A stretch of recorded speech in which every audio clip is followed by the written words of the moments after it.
আসসালামু আলাইকুম। বাংলাদেশ সহ 40টি দেশ থেকে পোল্ট্রি ও ডিম আমদানি নিষিদ্ধ করল সৌদি আরব। পোল্ট্রি খামারিদের জন্য একটি বিশাল দুঃসংবাদ।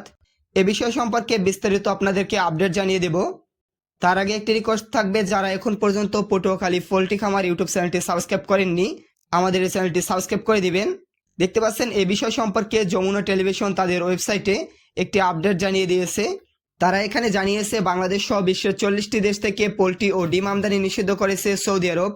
এ বিষয়টি নিশ্চিত করেছে দেশটির খাদ্য ও ঔষধ কর্তৃপক্ষ এই নিষেধাজ্ঞা দিয়েছে।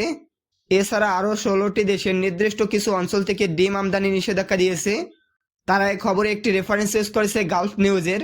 জানানো হয়েছে যে সৌদি কর্তৃপক্ষ বলেছেন জনস্বাস্থ্য সুরক্ষা ও স্থানীয় বাজারে খাদ্য নিরাপত্তা নিশ্চিতে এমন পদক্ষেপ নেওয়া হয়েছে। বার্ড ফ্লু রোধে এই ব্যবস্থা নিয়েছে দেশটির কর্তৃপক্ষ। আশা করি বুঝতে পারছেন বার্ড ফ্লুর কারণে এই নিষেধাজ্ঞা দেওয়া হয়েছে।